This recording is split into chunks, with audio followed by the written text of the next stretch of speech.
राधे राधे। जय श्री कृष्णा। कार्तिक व्रत के पुण्यदान से एक राक्षसी का उद्धार। राजा पृथु ने कहा, मुनि श्रेष्ठ, कार्तिक का व्रत करने वाले पुरुष के लिए जिस महान फल की प्राप्ति बताई गई है उसका वर्णन कीजिए। किसने इस व्रत का अनुष्ठान किया था?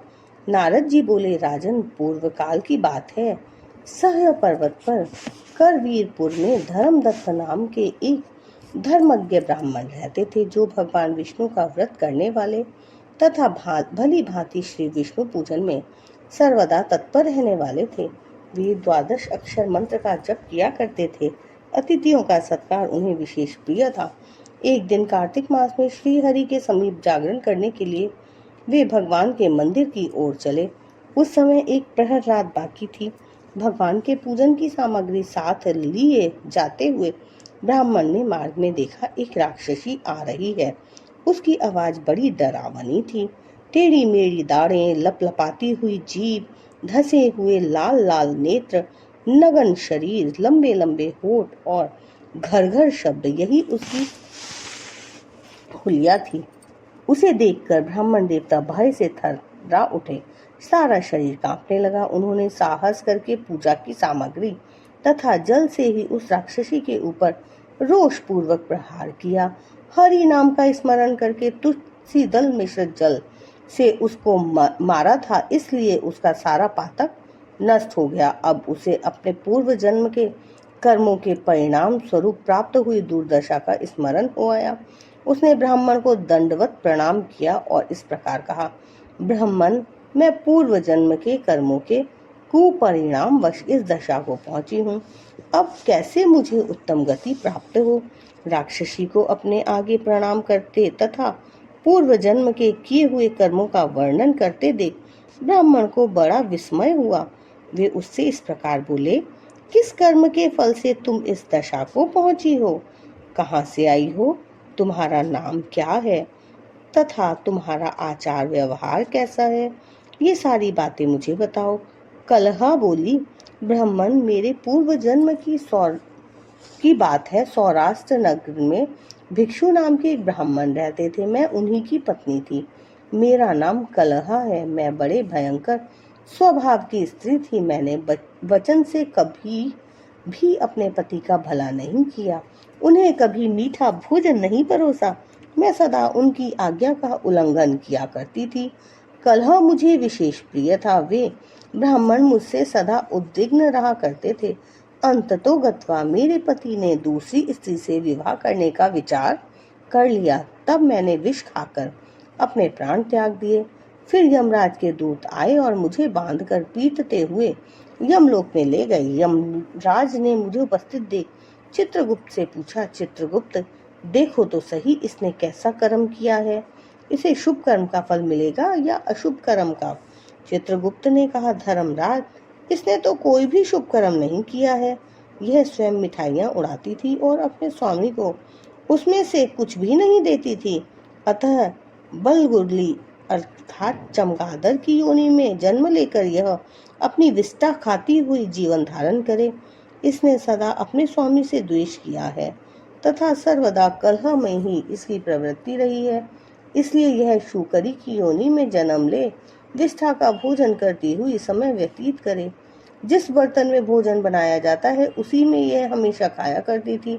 अतः उस दोष के प्रभाव से यह अपनी ही संतान का भक्षण करने वाली बिल्ली हो तथा अपने स्वामी को निमित्त बनाकर इसने आत्मघात किया है। अतः यह अत्यंत निंदनीय स्त्री कुछ काल तक प्रेत शरीर में भी निवास करे। दूतों के साथ इसको यहाँ से मरु प्रदेश में भेज देना चाहिए। वहाँ चिरकाल तक यह प्रेत का शरीर धारण करके रहे। इसके बाद यह पापिनी 3 योनियों का भी कष्ट भोगेगी। कलहा कहती है, विप्रवर, मैं वही पापिनी कलहा हूँ। प्रेत के शरीर में आए हुए मुझे 500 वर्ष व्यतीत हो गए। मैं सदा ही अपने कर्म से दुखित तथा भूख प्यास से पीड़ित रहा करती हूँ। एक दिन भूख से पीड़ित होकर मैंने एक बनिए के शरीर में प्रवेश किया और उसके साथ दक्षिण देश में कृष्णा और वेणी के संगम पर आई। आने पर ज्यों ही संगम के किनारे खड़ी हुई, त्यों ही उस बनिए के शरीर से भगवान शिव और विष्णु के पार्षद निकले और उन्होंने मुझे बलपूर्वक दूर भगा दिया। द्विज श्रेष्ठ, तब से मैं भूख का कष्ट सहन करती हुई इधर उधर घूम रही थी। इतने में ही आपके ऊपर मेरी दृष्टि पड़ी। आपके हाथ में तुलसी मिश्रित जल का संसर्ग पाकर अब मेरा पाप नष्ट हो गए। विप्रवर, मुझ पर कृपा कीजिए और बताइए, मैं इस प्रेत शरीर से और भविष्य में प्राप्त होने वाली भयंकर 3 योनियों से किस प्रकार मुक्त होंगी। नारद जी कहते हैं, कलहा के ये वचन सुनकर द्विज श्रेष्ठ धर्मदत्त को उसके कर्मों के परिणाम का विचार करके बड़ा विस्मय और दुख हुआ। उसकी ग्लानि देखकर उनका हृदय करुणा से द्रवित हो उठा। वे बहुत देर तक सोच विचार कर खेद के साथ बोले। धर्मदत्त ने कहा, तीर्थ, दान और व्रत आदि शुभ साधनों के द्वारा पाप नष्ट होते हैं, किंतु तुम इस समय प्रेत के शरीर में स्थित हो, अतः उन शुभ कर्मों में तुम्हारा अधिकार नहीं है। तथापि तुम्हारी ग्लानि देखकर मेरे मन में बड़ा दुख हो रहा है। तुम दुखिनी हो, तुम्हारा उद्धार किए बिना मेरे चित्त को शांति नहीं मिलेगी। अतः मैंने जन्म से लेकर आज तक जो कार्तिक व्रत का अनुष्ठान किया है, उसका आधा पुण्य लेकर तुम उत्तम गति को प्राप्त हो। यों कहकर धर्मदत्त ने 12 अक्षर मंत्र का श्रवण कराते हुए तुलसी मिश्रित जल से ज्यों ही उसका अभिषेक किया, त्यों ही वह प्रेत शरीर से मुक्त हो दिव्य रूप धारणी देवी हो गई। धधकती हुई आग की ज्वाला के समान तेजस्वनी दिखाई देने लगी। लावण्य से तो वह ऐसे जान पड़ी मानो साक्षात लक्ष्मी हो। तदंतर उसने भूमि पर मस्तक टेककर ब्राह्मण को प्रणाम किया और आनंद विभोर हो गदगद वाणी में कहा, द्विज श्रेष्ठ, आपकी कृपा से मैं नरक से छुटकारा पा गई। अब मैं पाप समुद्र में डूब रही थी, आप मेरे लिए नौका के समान हो गए। वह इस प्रकार ब्राह्मण देवता से वार्तालाप कर रही थी कि आकाश से एक तेजस्वी विमान उतरता दिखाई दिया। वह विष्णु के समान रूप धारण करने वाले पार्षदों से युक्त था। पास आने पर विमान के द्वार पर खड़े हुए पुण्यशील और सुशील नामक पार्षदों ने उस देवी को विमान पर चढ़ा लिया। उस समय उस विमान को देखकर धर्मदत्त को बड़ा विस्मय हुआ। उन्होंने श्री विष्णु रूपधारी पार्षदों का दर्शन करके उन्हें साष्टांग प्रणाम किया। ब्राह्मण को प्रणाम करते देख पुण्यशील और सुशील ने उन्हें उठाया और उनकी प्रशंसा करते हुए यह धर्म युक्त वचन कहा। दोनों पार्षद बोले, द्विज श्रेष्ठ, तुम्हें धन्यवाद है, क्योंकि तुम सदा भगवान विष्णु की आराधना में संलग्न रहते हो। दीनों पर दया करने से तुम्हारा स्वभाव है।